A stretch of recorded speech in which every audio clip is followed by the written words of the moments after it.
Bom, desde os primórdios que o homem olha para o céu e busca compreender os movimentos celestes para interpretar os acontecimentos terrestres. E de tanto observar esses movimentos, né, eles perceberam alguns padrões que se repetiam de tempo em tempo. E isso foi sendo construído ao longo de milênios nessa interpretação simbólica desse céu. Então, quando a gente pensa astrologia, né, a gente, muito mais do que interpretar um símbolo no céu, a gente está observando ciclos de tempo, né? Um ciclo de uma passagem de determinado planeta, né, ao longo desse caminho ao redor do Sol, que vai se repetindo de tempos em tempo, né? E esses encontros planetários, esses desenhos, né, que o céu vai nos apontando, vão sendo traduzidos de acordo com as suas repetições.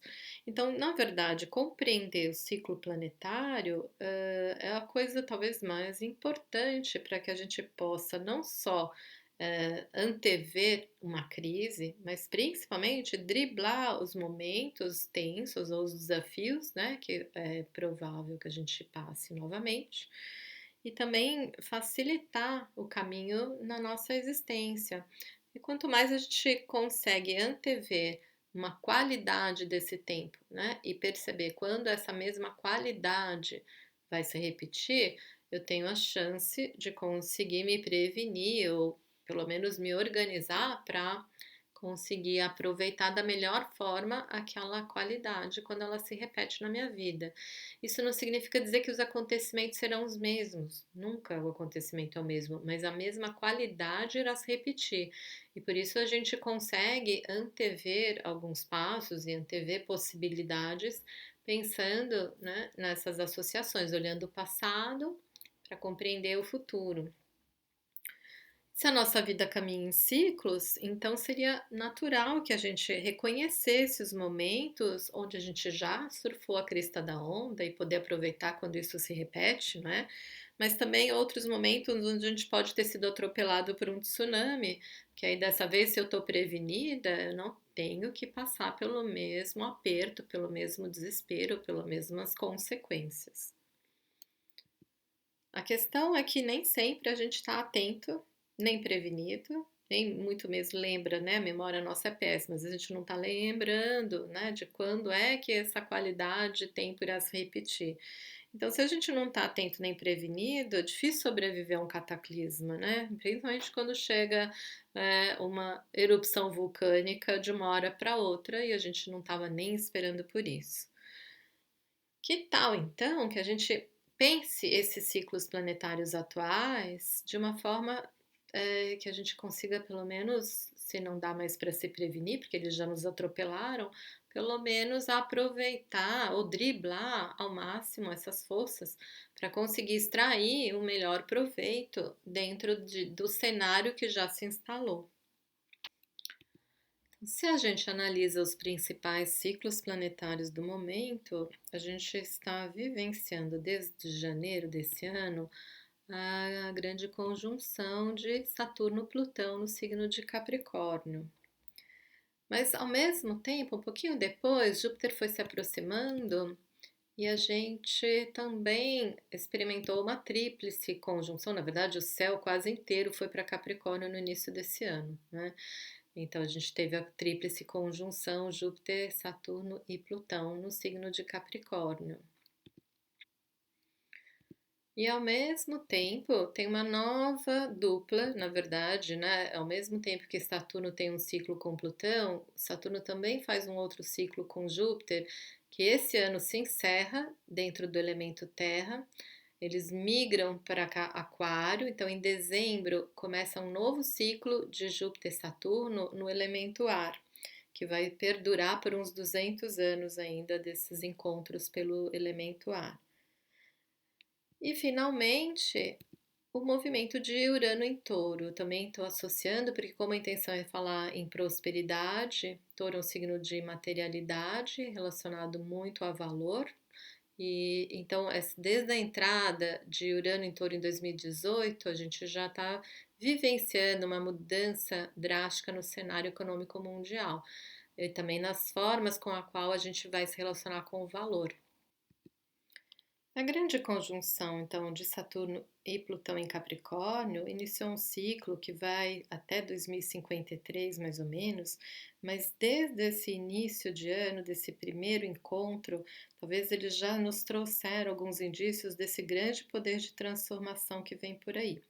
Desde a erupção vulcânica do Krakatoa, em janeiro agora de 2020, eles nos demonstram, talvez sincronicamente, a necessidade de deixar tudo para trás e talvez levar apenas o que é essencial. Eu acho que essa é uma grande reflexão que a gente pode tirar, né, desse movimento sincrônico que acontece ao mesmo tempo que existe esse grande encontro no céu, já inicia esse movimento de erupção desse vulcão, né? Porque vulcão é uma palavra que tem tudo a ver com Plutão, e montanha é algo que tem tudo a ver com Capricórnio, né? São analogias que a gente faz para esses planetas e compreender, né, essa sincronicidade, porque quando uma família tem que abandonar tudo, né? Imagina você passando por um desespero desse de ter que largar tudo para trás para, né? O que que é valioso? Na verdade, a gente já está pensando na questão de valor, né? O que realmente é valoroso para a sua vida nesse momento, né? Se você tem que escolher alguma coisa, o barco está afundando, né? O que é que você vai levar contigo, que é essencial? Porque eu acho que esse é o ponto que a gente tem que se perguntar durante esse ano inteiro, até que a gente consiga ultrapassar toda essa pandemia, porque a vida nunca mais será como antes. Mas o que é essencial em relação a tudo que você valoriza, né? É bom lembrar também que até o final do século XVIII, o universo era reconhecido apenas pelos planetas vistos a olho nu. Então, Saturno, que era o último dos planetas visivelmente observado, era considerado o grande limite, o limiar entre o visível e o invisível, ou seja, ele era o fim e a morte. Características que posteriormente, após a descoberta de Plutão, foram migradas, né? Plutão adotou muitas das palavras que anteriormente eram destinadas a Saturno. Então, os dois planetas, apesar de completamente diferentes a maneira de se relacionar, né, e todo o simbólico, algumas coisas eles têm muito em comum: poder, ambição, limites e fim. Todas essas palavras elas cabem tanto para um planeta quanto o outro, o que aumenta ou talvez reforça, né, a profundidade ou até mesmo a dramatização dessa grande transformação que o ano está trazendo para todos nós. Astrologicamente, Saturno é considerado um planeta social e representa o respeito à hierarquia, à ordem, às estruturas organizacionais, fundamentais para o ordenamento da sociedade. É um planeta também que sempre foi associado ao inverno, à passagem do tempo, ao envelhecimento, ao definhamento e ao término das coisas, e por isso está sempre relacionado com a morte também. Na astrologia tradicional, ele era considerado grande maléfico. Era não, é, né? Ainda é considerado grande maléfico. Além disso, ele carrega elementos psicológicos importantes, porque não podemos pensar só no lado negro, né? Saturno também tem grandes qualidades. Então, responsabilidade, autoridade, perseverança, persistência, integridade, isso são palavras fundamentais se a gente quer vibrar dentro do positivo desse planeta. Entre as suas diversas características, a gente também não pode deixar de lembrar que Saturno normalmente vai estar associado à crise, retração, restrição, retirada, recessão e depressão. Agora, já Plutão, por ser um planeta geracional, o ciclo ao redor do Sol é muito maior, ele dura 250 anos aproximadamente. E a gente associa Plutão na mitologia com Hades, que era o deus do mundo inferior. Dessa forma, Plutão, simbolicamente, pode estar diretamente associado ao submundo, ao oculto, ao abuso, às noções de poder, e especialmente esses poderes mais absolutos, intrínsecos, dominadores. Também, por conta disso, a gente associa Plutão à corrupção, porque é um elemento inerente a todas as formas de relação onde existe um poder absoluto ou culto predominante. Essa conjunção, portanto, Saturno, né, juntando esses dois gigantes, ela pode estar relacionada a profundas crises de transformação nas estruturas de poder, a necessidade de mudança nas estruturas sociais, ou também os limites, né, dentro da relação entre a sociedade e o governo. No coletivo, pode anunciar que estruturas rígidas e desnecessárias podem desmoronar.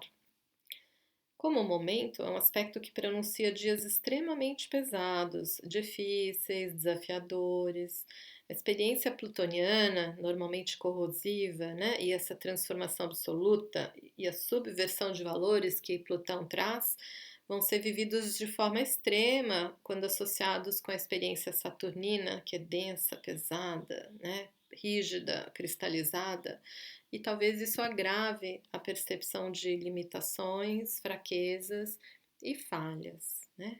E a depressão se instaura às vezes.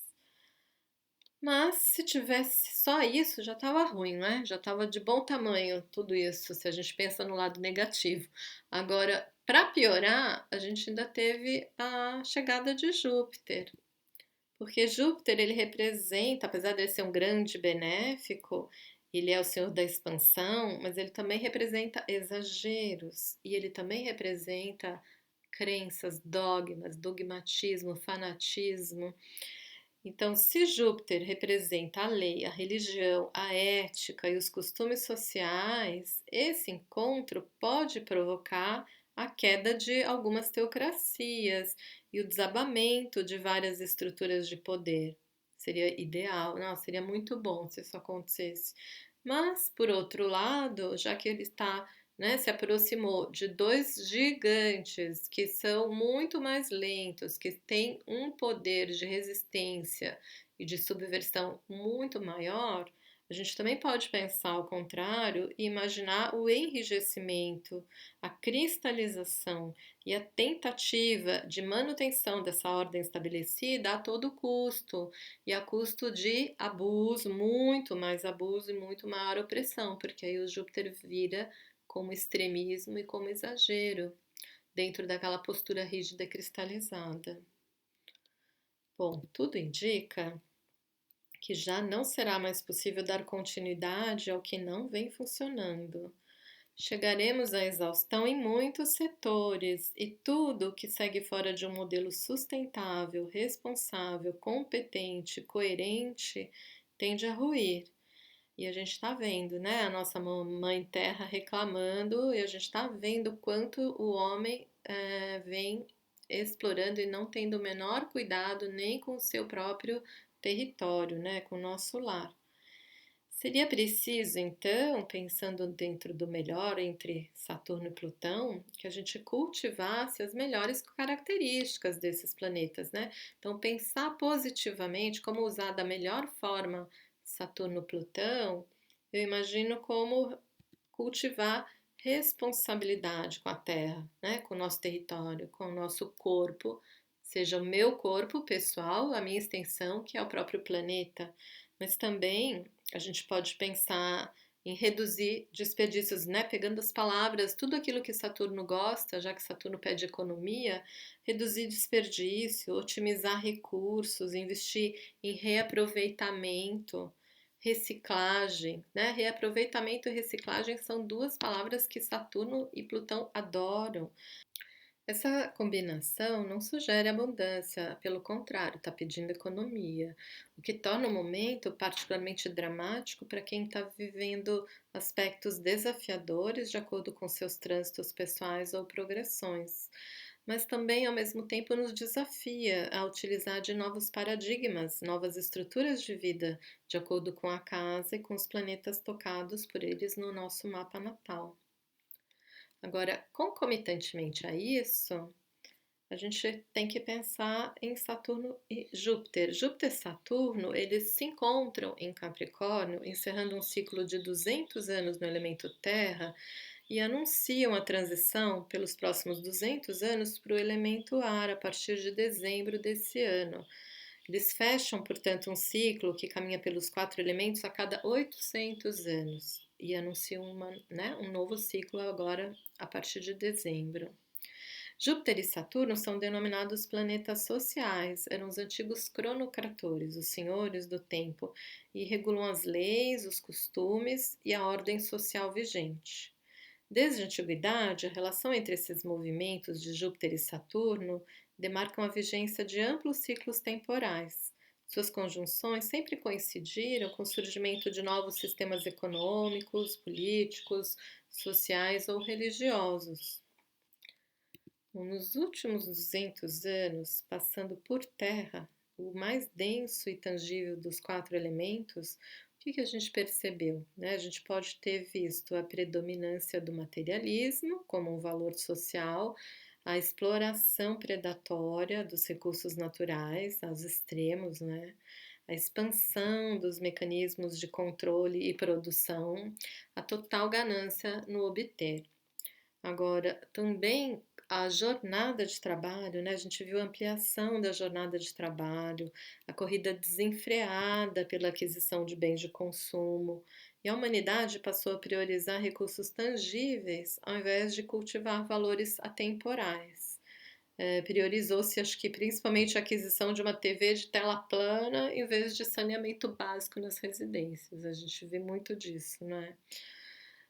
Enfim, durante esse ano de 2020, com essa transição, desses gigantes saindo de Capricórnio, migrando para Aquário, a gente pode pensar no início de um novo ciclo de encontros pelos próximos 200 anos no ar, e o ar é um elemento associado ao intangível. Esses dois planetas estão deixando um elemento da materialidade, que é do universo mais tangível e denso possível, e caminham para um elemento intangível que é do pensar, do comunicar, da informação, do ser muito mais do que ao ter. Os primeiros anos do ciclo costumam ser de expansão e de muita experimentação. Então, Júpiter vai na frente, querendo expandir, buscando uma nova visão de mundo, mas Saturno logo em seguida, puxa o freio de mão e busca retração. Ele quer manter o velho, o antigo, o arcaico a todo custo. Então, até que esses dois planetas se ajustem, haja malabarismo, nessa força e nesse braço de guerra. Muita crise e instabilidade costuma ser frequente até que esses dois planetas se ajustem, entrem no acordo e caminhem alinhados na mesma direção. Finalmente, chegamos em Urano em Touro, para poder depois juntar tudo isso e colocar um pouco a questão do pensar a prosperidade.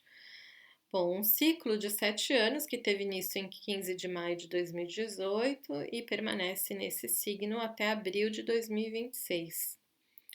Touro, como signo de terra, representa nossos valores, nossos apegos materiais, tudo que consideramos importante para a nossa sobrevivência física, assim como o senso daquilo que valorizamos e o sentido da valorização pessoal. Já Urano é um símbolo de liberdade e de independência, mas também de mudanças súbitas, imprevisíveis, inesperadas, revolucionárias. Assim, durante o trânsito de Urano em Touro, podemos esperar uma súbita revolução econômica, comercial, tributária, bancária ou financeira. As formas de pagamento poderão sofrer uma transformação visível e todo o cenário econômico mundial poderá ser influenciado de alguma forma, coisa que a gente já vem acompanhando, Mas uma alteração drástica, às vezes, na relação que temos com o dinheiro e até mesmo com o nosso tema de valores também pode ser esperado. Bom, juntando todos esses 3 movimentos, podemos supor que o capitalismo caminha para uma grande mudança. E para sobrevivermos a tantas crises e súbitas transformações, vale lembrarmos daquela máxima darwiniana para o período. Talvez não seja o mais forte que sobreviva, nem o mais inteligente, mas o que melhor se adapte às mudanças.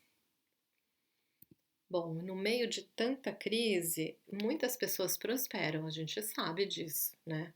Mas outras tantas se apertam e passam muito maus bocados.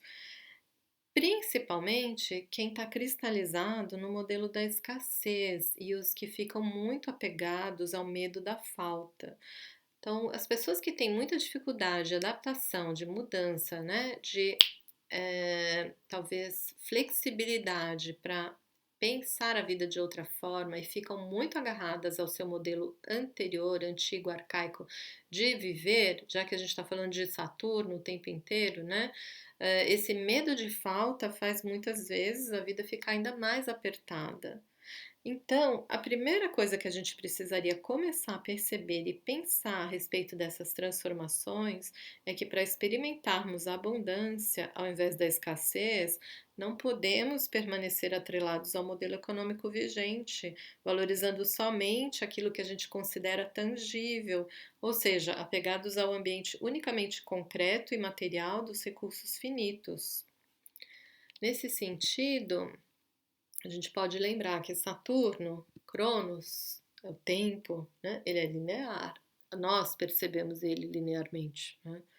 Ele é tangível e representa a nossa relação com nossos recursos finitos. Júpiter, por outro lado, expansão, é o senhor do céu, né? Ele é exponencial, ele é intangível, ele rege os assuntos da casa 9 e 12, produção de conhecimento, sabedoria, filosofia, espiritualidade, ou seja, todos os nossos recursos ilimitados. Da mesma forma, eu posso pensar que essa mudança de Capricórnio para Aquário, né, tá trazendo essa reflexão, porque Capricórnio, assim como o nosso salário, né, os nossos bens, né, o valor atribuído a um serviço, pode caminhar linearmente, aumenta sempre vagarosamente a partir de uma somatória de recursos infelizmente limitados. Enquanto que o ar de Aquário é muito mais exponencial, ele caminha numa velocidade, né, como nossa mente, nossos pensamentos, nossas ideias, né, a criatividade, mas também as nossas dívidas, os juros bancários, tudo que decola exponencialmente na nossa vida e se multiplica a perder de vista. Então, em termos de prosperidade, a gente tem que fazer essa associação, né? Porque os recursos materiais que a gente tem e disponibiliza, como equipamento, dinheiro, infraestrutura, por serem tangíveis, são todos aqueles que se consomem com o tempo e tornam-se escassos e finitos. No máximo, eles somam recursos, mas jamais se multiplicam exponencialmente, né? Você não tem uma máquina que 2 dias depois virou três, né? Equipamento, tudo que é da matéria, caminha linearmente e vagarosamente.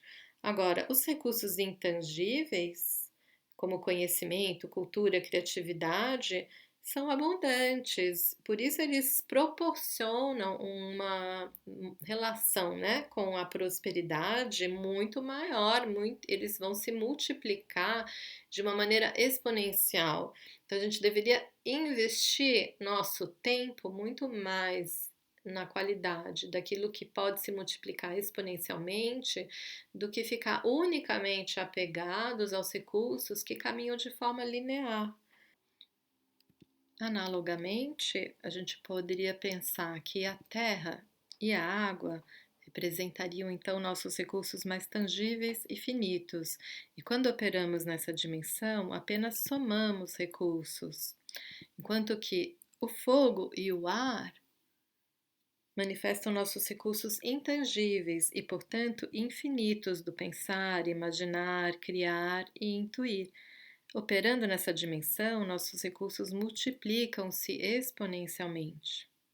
A questão é que nosso corpo físico, limitado a 3 dimensões, opera com recursos finitos, enquanto a nossa mente, nossos pensamentos, né, voam longe, se conectam facilmente na quinta dimensão, multiplicando-se exponencialmente, a ponto da gente ficar esgotados, fisicamente esgotados, depois de poucas horas conectados na rede. Já perceberam?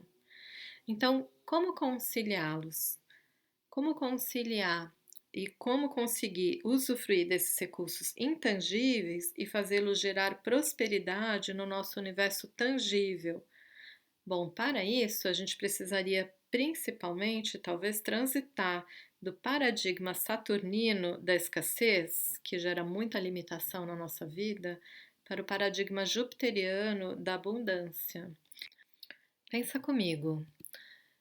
No paradigma da escassez, dentro da perspectiva de Saturno, a gente acredita que, seja qual for o bem de consumo, não tem para todo mundo. E se não tem para todo mundo, eu tenho medo que falte. E quando a gente fica com medo que falte, a gente compete para gerar estoque. A gente sai correndo no supermercado e compra todos os vidros de álcool gel da prateleira, porque tu acredita que não vai sobrar, você precisa levar tudo para tua casa, que você não vai sobreviver sem eles, não é assim? E quando a gente então compete, óbvio, eu chego no supermercado, né, 2 horas depois e já não encontro mais nenhum vidro de álcool gel na prateleira, porque alguém já passou antes de mim e levou tudo que tinha dentro do seu carrinho. Então, acumular, né? Quando a gente compete, a gente está gerando estoque, acumulando mercadoria. Uns ganham e outros perdem, né? No modelo de competição, é sempre um ganha-perde. E quando a gente gera estoque, a gente acaba retirando então esse bem da circulação. Consequentemente, a gente diminui o fluxo dele. Né? Porque agora uns têm, outros não. Eu chego no mercado, não tem mais álcool gel, a prateleira está vazia, né? Tá, diminuiu esse fluxo. Mas o que que acontece quando diminui o fluxo? Imediatamente aumenta o valor. Porque aí o dono do mercado pensa assim: bom, todo mundo está querendo álcool gel, né? A oferta está pequena, a procura está imensa.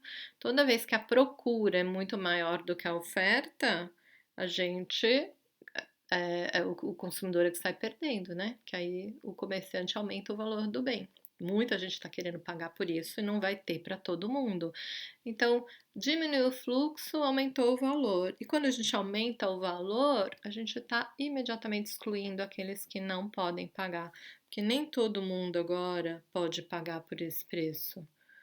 Quando a gente exclui quem não pode pagar, a minha visão de mundo se reforça. Tá vendo? Não disse? Não tem para todo mundo.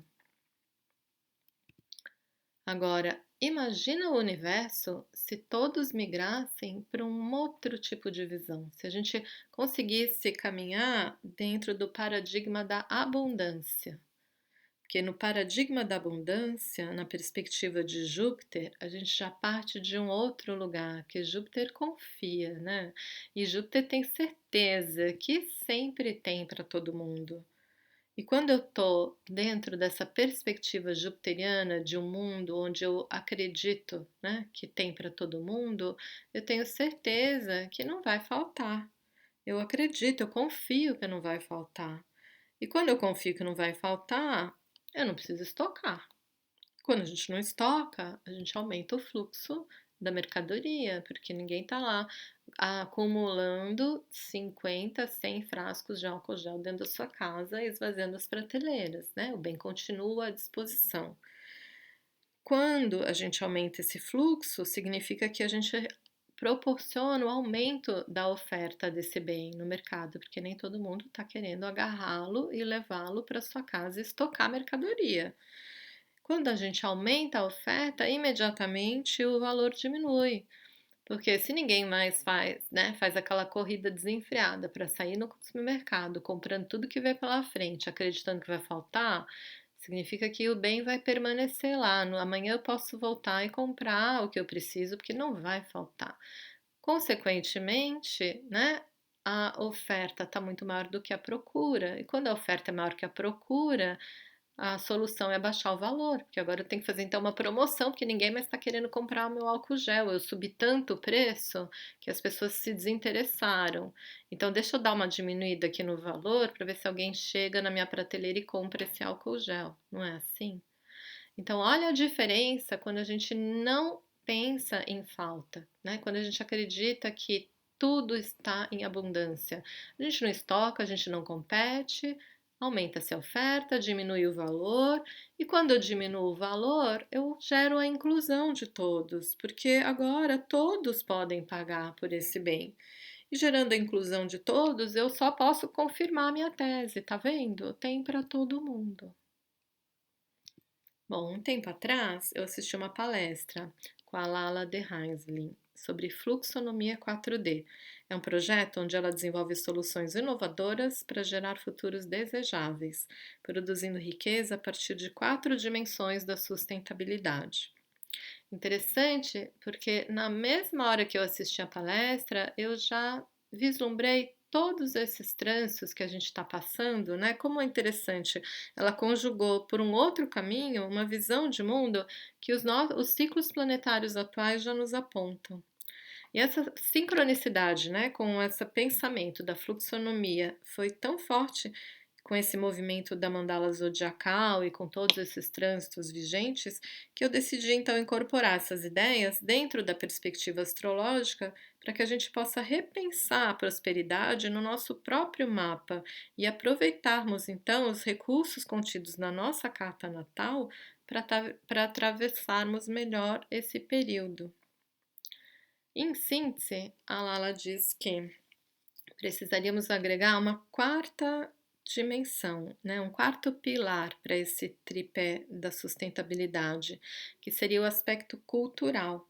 É um aspecto intangível e, portanto, infinitamente mais próspero que as suas duas outras pontas tangíveis, a econômica e a ambiental. Então, segundo a fluxonomia, se a gente desejasse gerar abundância e prosperidade nas nossas vidas, a gente deveria pensar a economia dentro das 4 dimensões da sustentabilidade: a social, a ambiental, a financeira e a cultural. Ou seja, sair da visão de que econômico é apenas valor monetário ou financeiro atribuído a algo e perceber que o nosso meio ambiente, nosso núcleo social, núcleo cultural, enfim, tudo isso também gera valor para o sistema. A partir daí, precisaríamos evoluir a maneira com a qual nos relacionamos com esses recursos, dentro de uma perspectiva sustentável. Vamos pensar isso agora olhando para a nossa carta astrológica. Bom, se a gente lembra um pouquinho do princípio da correspondência e associa com a visão taoísta, tudo que a gente experiencia como realidade é um símbolo, um reflexo dos céus. Ou seja, a partir do entendimento da nossa relação macrocósmica ou da relação macrocósmica do mundo, a gente pode entender essa mesma relação no microcosmo. Dessa forma, o universo, assim como a nossa mandala astrológica, vai se desenvolver respeitando uma tríade de forças ou ritmos que se sucedem uns aos outros em perfeito equilíbrio e harmonia. E que, se eu comparasse dentro da visão hinduísta, eu poderia chamá-los de Brahma, Vishnu ou Shiva, ou o ritmo da manifestação, o ritmo da manutenção ou formação e a destruição ou transformação. E que astrologicamente a gente também dá outros nomes. Existem muitos nomes, né, para esses 3 ritmos ou para o universo da criação, formação e transformação. Mas astrologicamente a gente costuma dar um nome de cardial fixo imutável a esses ritmos. Esses ritmos, quando multiplicados pelos 4 elementos, fogo, terra, ar e água, formam os 12 modelos arquetípicos zodiacais, ou seja, os 12 signos do zodíaco. Né? A cada um desses signos corresponde um elemento associado a um desses 3 ritmos. Nenhum desses modelos é igual ao outro, por isso são 12 padrões arquetípicos universais, né? Contidos nesses 12 signos. Mas esses ritmos, eles também são expressos, mais uma vez, né, fazendo uma analogia e trabalhando no princípio da correspondência, no movimento das casas, nas casas angulares, sucedentes e cadentes, de tal forma que a gente encontra o ritmo ou a energia da manifestação ou da criação nas casas angulares, 1, 4, 7 e 10. Assim como o ritmo da formação ou manutenção, que dá forma e estabilidade a tudo que é gerado na casa angular anterior, encontrado nas casas sucedentes, 2, 5, 8 e 11, aquelas que sucedem os ângulos. E o ritmo da transformação ou destruição, o universo de Shiva, dentro da astrologia, nas casas cadentes, 3, 6, 9 e 12. Ou seja, em síntese, tudo que as casas angulares criam, as sucedentes estabilizam. Se a gente integra esse raciocínio no mapa, né, dentro do ponto de vista desses 4 pilares da sustentabilidade ambiental, social, econômico e cultural, como que a gente pode trabalhar isso dentro do nosso mapa? Eu talvez perceba que a dimensão cultural encontrada na nossa casa 4 e é um pilar fundamental, né, de estrutura da nossa vida, porque a gente precisa de raízes para chegar na 10, né? Não é à toa que é o eixo do pai e da mãe, né, da base, né, e aonde eu posso chegar na casa 10 oposta. Então, essa dimensão cultural se desdobraria em economia criativa na casa 5, sucedente, na casa de Leão, um lugar onde a gente tem matéria-prima exponencial e indispensável ao processo da abundância, porque é uma casa de fogo, é a nossa criatividade aperfeiçoada, aprimorada da nossa herança cultural e familiar, intangível, infinita, né? E a gente sempre pode dispor, com a qual a gente sempre poderá contar. A outra dimensão da sustentabilidade, a gente poderia pensar através da dimensão ambiental. Anteriormente, voltada no signo de Áries, né, nesse eixo Áries-Libra, voltado unicamente à exploração dos recursos alheios, tangíveis e finitos, deveria se desdobrar em economia compartilhada, na casa 2 de Touro. Para isso, Touro deveria evoluir do verbo eu tenho para eu disponho. Devemos aprender a compartilhar todos os recursos tangíveis que a Casa 2 possui, se pensamos numa economia compartilhada. Ou seja, compartilhar infraestrutura, compartilhar espaço, equipamentos, ferramentas de trabalho, qualquer recurso tangível que a gente possa dividir se a gente quiser ampliar o potencial de crescimento nesse momento, ou seja, reduzir para expandir. Um movimento que os mecanismos tangíveis e finitos de Saturno nos obrigam nesses tempos transitórios. E a terceira dimensão da sustentabilidade, que é a dimensão social, nesse caso encontrada em Capricórnio na casa 10, precisaria abrir mão do controle, da falsa segurança hierárquica para aprender a cooperar, e tornando-se assim exponencial a economia pela colaboração, na casa 11 de Aquário. Compartilhar ali informações, delegar funções, trabalhar em rede e descentralizar. Assim, isso seria o melhor de um Júpiter-Saturno em Aquário. Cada parte se autorresponsabilizaria pelo que lhe cabe, confiando que a união faz a força e que o resultado obtido será bem maior que a soma dos fatores envolvidos.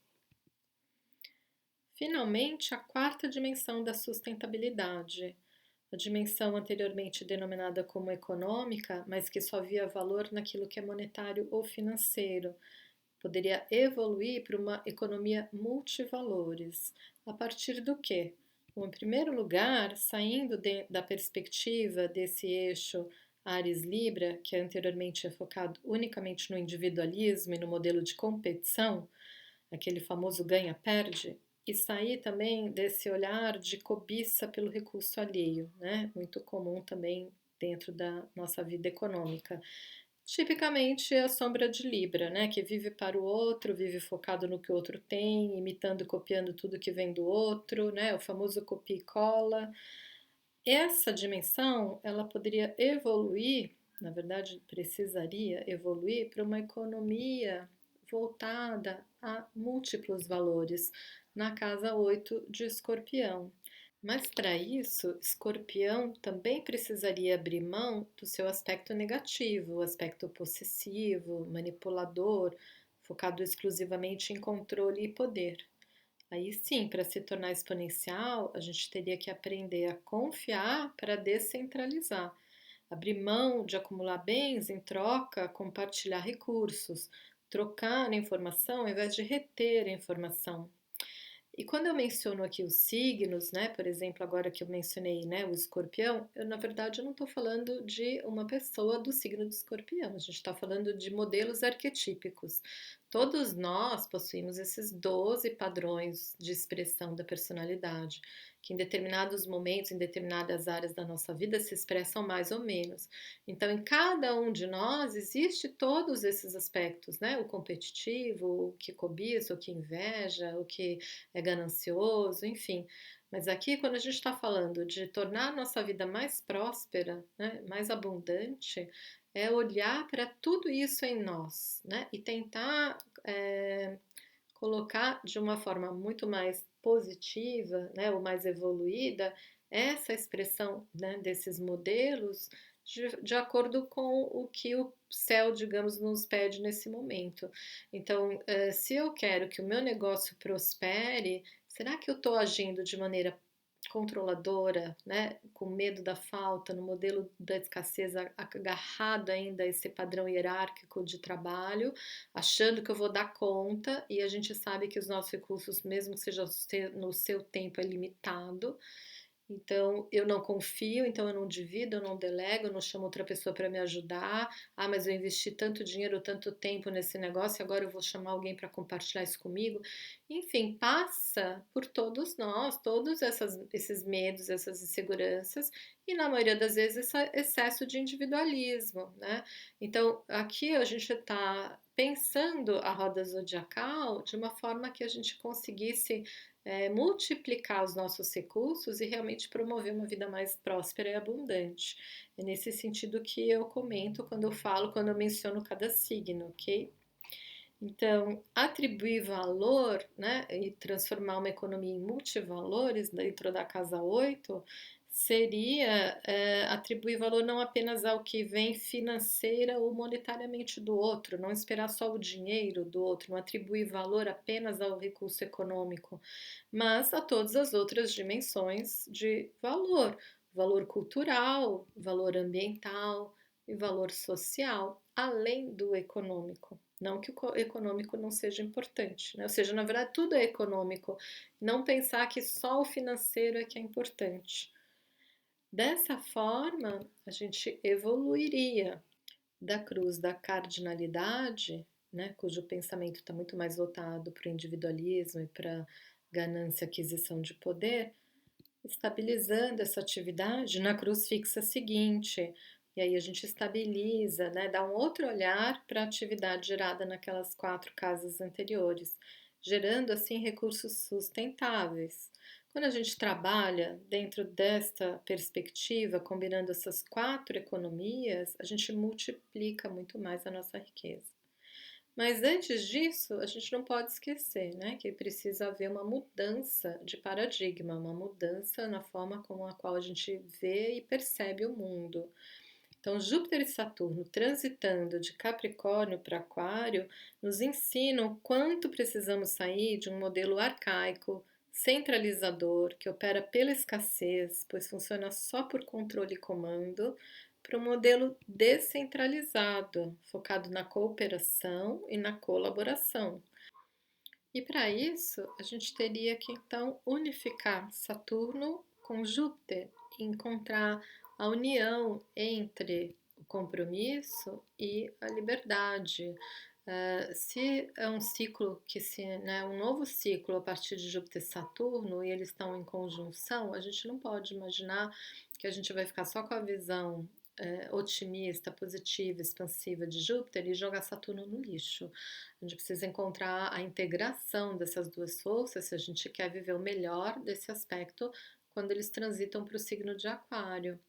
Então, integrar compromisso e liberdade talvez seja a grande questão, né? Como é que a gente consegue descentralizar, né? Distribuir, multiplicar, confiar, passar informação, enfim, né?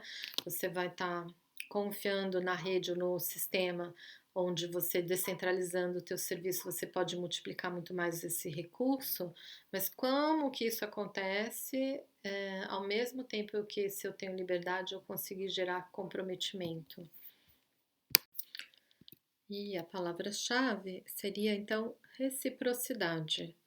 Eu primeiro teria que reconhecer o meu valor e reconhecer a originalidade, né, do meu trabalho, daquilo que eu tenho para ofertar, e aí confiar no sistema, ou seja, que o grupo, que o meu grupo de apoio, que a rede, que enfim, o sistema que for de trabalho vai colaborar para multiplicar os recursos de todos para todos, gerando abundância para todas as pessoas envolvidas nesse sistema, não só para você.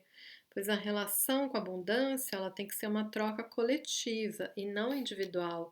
Isso sim gera reciprocidade com o sistema. Dessa forma, a relação profissional não parte mais do controle nem da opressão, tipicamente capricorniana, mas evolui para uma relação colaborativa, aquariana, baseada na confiança e na liberdade de expressão. Eu gero valor para o sistema e recebo valor pelo sistema. Mas, no entanto, para que essa liberdade, né, acabe realmente sendo comprometida, porque é muito fácil daí ter liberdade e depois não se comprometer, né? O que que eu posso fazer? O que que eu posso provocar no outro para que ele se comprometa? Para que o outro se comprometa, mesmo tendo liberdade, ele precisa estar engajado, ou seja, só se engaja aquele que é afetado. E para ser afetado, você tem que se sentir identificado com a ideia, né, com aquilo que a outra pessoa está te oferecendo, ou ser transformado a partir desse encontro. Então, é como assim: eu te ofereço algo que realmente vai impactar a sua vida e vai gerar transformação. E você vai querer compartilhar isso com as outras pessoas porque você realmente experimentou algo transformador. E aí a gente vê muitos modelos, né, de trabalho em rede e descentralizado se multiplicando exponencialmente porque operam nesse modelo, né, de afetar, engajar e a relação se tornar colaborativa. Aí a gente conseguiria sair de uma economia de consumo para um modelo de economia solidária. A gente deixa de possuir para usufruir. A gente sai do modelo da competição e entra no modelo da colaboração. Agora vamos pensar tudo isso junto, olhando para o nosso mapa, juntar todas essas ideias e tentar integrar isso dentro da visão astrológica.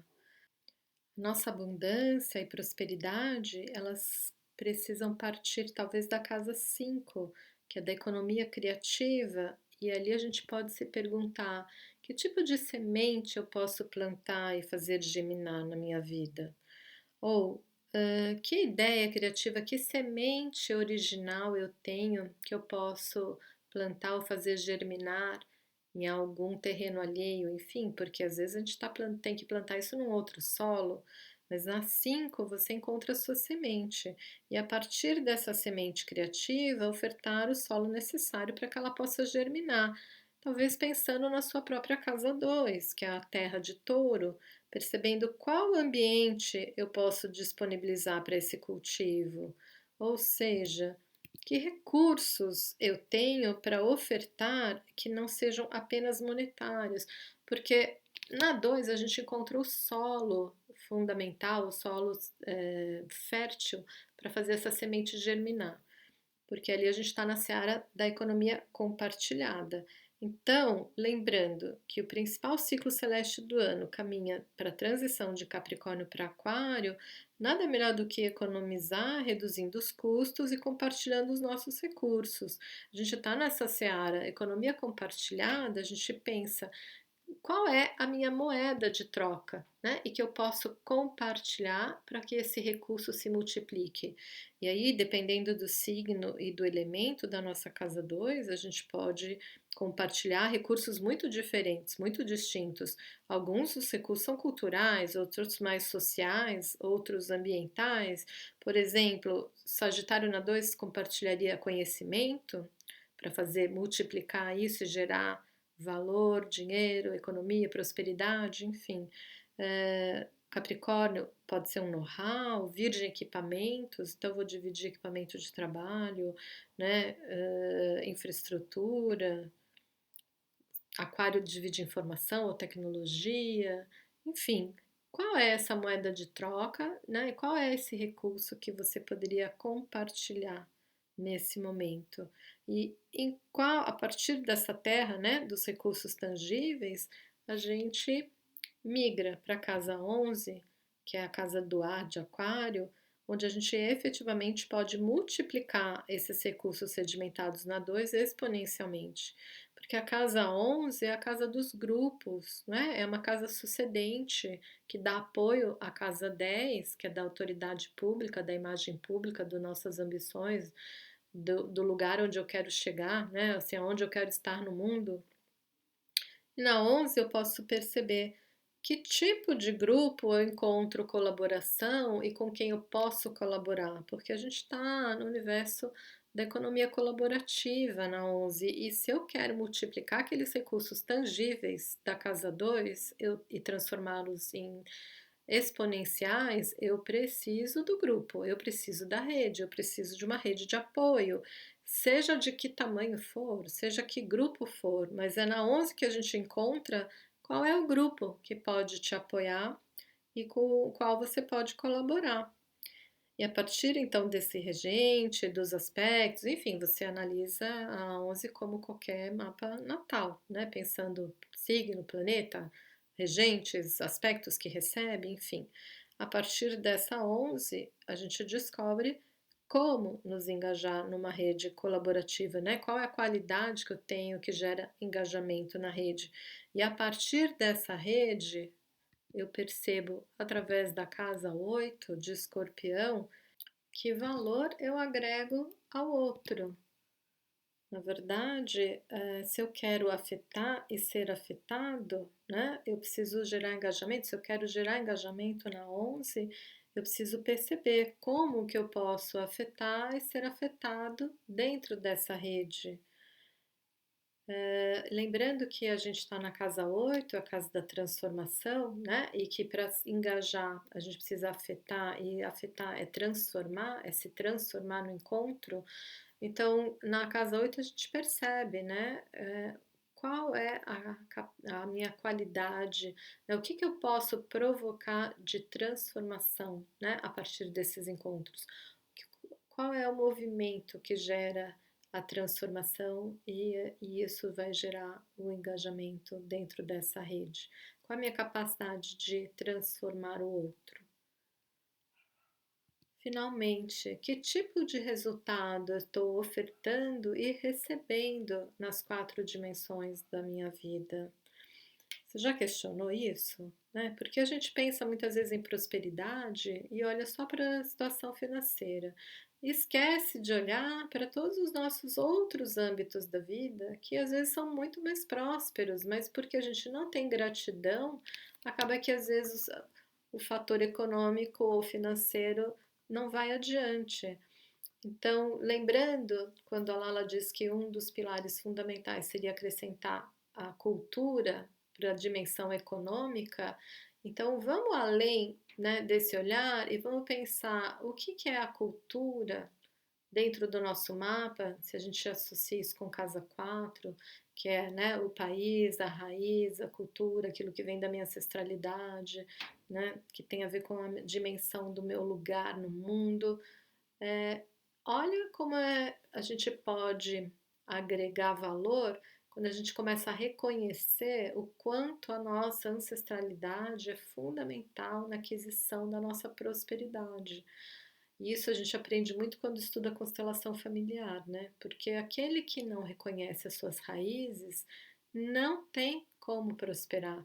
Não tem árvore que frutifique se a raiz não for profunda. O tamanho da copa é proporcional ao tamanho da sua raiz.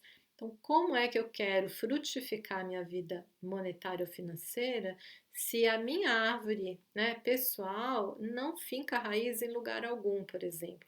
Se eu não conseguir até hoje respeitar as minhas raízes, se eu não reverencio ou se eu não tenho gratidão a esse lar, a essa família ou a esse país que me acolheu, que me deu a vida. Então, reconhecer a abundância e a prosperidade nas 4 dimensões é fundamental para a gente conseguir gerar prosperidade financeira, porque não dá para pensar em um fator desagregado do outro, né? E a gente precisa olhar para essas 4 dimensões da nossa vida, até mesmo para poder desenvolver mais gratidão. Então, um conselho, ou talvez uma receitinha de desenvolvimento sustentável para que a gente possa ultrapassar tanto essa crise desse ano, assim como experimentar os anos vindouros de uma maneira muito mais frutífera, seria integrando-se fogo, terra, ar e água. E eu te digo, então, seja fogo, inspire o mundo sendo autêntico e plante essa ideia ou um ideal, mas num solo fértil, num terreno firme, talvez um terreno que seja compartilhado, para que esse plantio possa ser viável. Compartilhe todos os recursos necessários para fazer essa semente vingar. E a partir do broto fecundo, multiplique-os através do seu grupo, um grupo de apoio e colaboração. Mas confie no grupo, e, acima de tudo, se permita tocar e ser tocado nesse encontro. Seja verdadeiramente a mudança que você quer ver no mundo, e a colheita certamente será abundante. Como já dizia Rumi, vista-se do manto da gratidão e alimentará todas as esferas da sua vida. Que a colheita seja farta para todos vocês. Namastê.